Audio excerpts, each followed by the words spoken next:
echo of his call. Dear friends, I greet you all in the wonderful name of our Lord and Savior Jesus Christ. मेरे प्यारे मित्रों, आप सभी को हमारे उद्धारकर्ता प्रभु यीशु के नाम से जय मसीह। नमस्कार। 1 Peter chapter 3 verse 17 says like this. पहला पत्रस उसका 3 का 17 आयत में इस प्रकार कहा गया है, For it is better if it is the will of God to suffer for doing good than for doing evil. क्योंकि यदि परमेश्वर की यही इच्छा है कि तुम भलाई करने के कारण दुख उठाओ, तो यही बुराई करने के कारण दुख उठाने से उत्तम है। Here this morning God wants to tell you that you may be a person who is helping to so many people. यहाँ पे परमेश्वर इस प्रकार कहते हैं, शायद आप के बहुत सारे लोगों को अच्छा काम कर रहे, मदद कर रहे हो। When you have done good things to others, sometimes you have experienced failures in the issues. और जब आप दूसरे को मदद करते हैं, उसी हिसाब से आप लोगों आपको उस प्रकार व्यवहार नहीं करते हैं।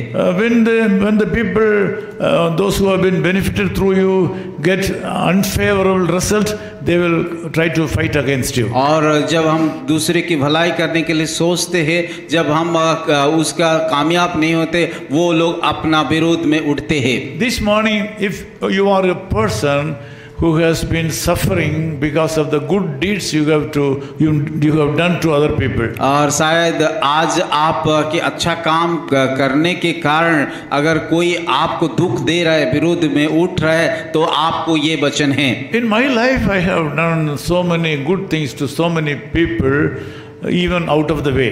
और मेरे जीवन में मैं जितना हो सके और मेरे ताकत से बाहर भी लोगों को मदद किया हूँ। I have spent my money. मैंने पैसा खर्च किया है। I have spent my energy to travel different places. और मैं अपना शरीर का ताकत भी लगा करके अलग अलग स्थानों को यात्रा किया हूँ। Sometimes they give success. कभी कभी सफलता पाते हैं। Sometimes they may not give success. और वो कभी कभी कि वो जैसे सफलता पाना चाहिए उस प्रकार नहीं होता है। I have seen if the result is a success, they will forget us.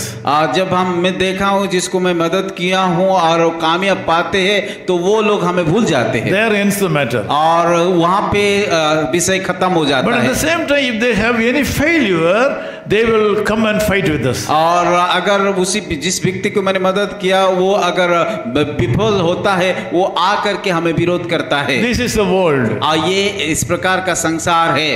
In this situation, what we have to do? और इस प्रकार का परिस्थिति में हम और आपको क्या करना चाहिए? We have to be self-contented and satisfy our heart. और उस समय में अपने आप को धीरज रख के अपने आप को संतुष्टि बना रखना है। Bible says it is better if it is the will of God to suffer for doing good than doing evil. क्योंकि यदि कोई परमेश्वर का यही इच्छा है कि तुम भलाई करने के कारण दुख उठाओ, तो यही बुराई करने के कारण दुख उठाने से उत्तम है। God says that it is better, it's good. और यहाँ पे परमेश्वर कहता है कि बुराई करने के कारण दुख उठाना से उत्तम है। If you are facing problem, difficulties for doing a good work, अगर अच्छा काम करने के कारण आप दुख उठा रहे हो, this morning God wants you to be humble. परमेश्वर आपको आज सुबह आशीष करना चाहता है। When you read verse 18, you can see how Jesus Christ has accepted that kind of issues in his life. और जब हम 18 आयत को देखते हैं किस प्रकार यीशु मसीह जो धर्मी था हमारे लिए दुख उठाया है। Verse 18 says Jesus Christ also suffered once for sins, the just for the unjust. और यहाँ पे 18 आयत में लिखा है, इसीलिए कि मसीह ने भी अर्थात अधर्मियों के लिए धर्मी ने पापों के कारण एक बार दुख उठाया है।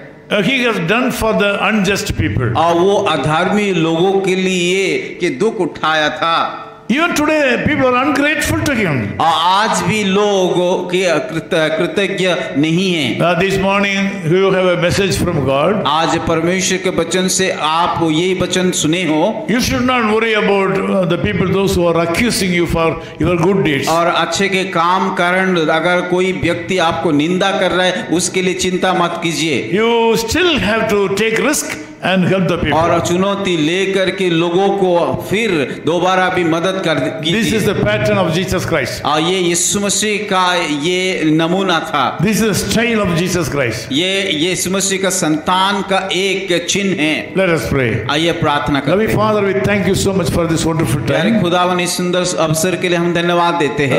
We have explained that if we are misunderstood by the people, those who have benefited to us, we और have to हम believe you. लोग सुने हैं कि कई बार लोग हमके द्वारा उपकार पाते पर वो लोग हमें गलत सोचते हैं। Lord, we ask you to bless this ministry. प्रभु हम प्रार्थना करते इस सेवा को आशीषित कीजिए। Bless all the people, those who are praying with us right now. जो लोग हमारे साथ प्रार्थना कर रहे हैं उन सारे लोगों को आशीषित कीजिए। In Jesus' name we Yeshu pray. मसीह के नाम से प्रार्थना करते हैं। Amen. आमीन। Echo of His Call Ministries, 10 Muhammad Abdullah 2nd Street, opposite International Cricket Stadium, Chepauk, Chennai 600005, India. Phone 9144-2852-8282. Mobile phone and WhatsApp 91-98412-71858. Email sam@echoofhiscall.org. Website www.echoofhiscall.org. God bless you.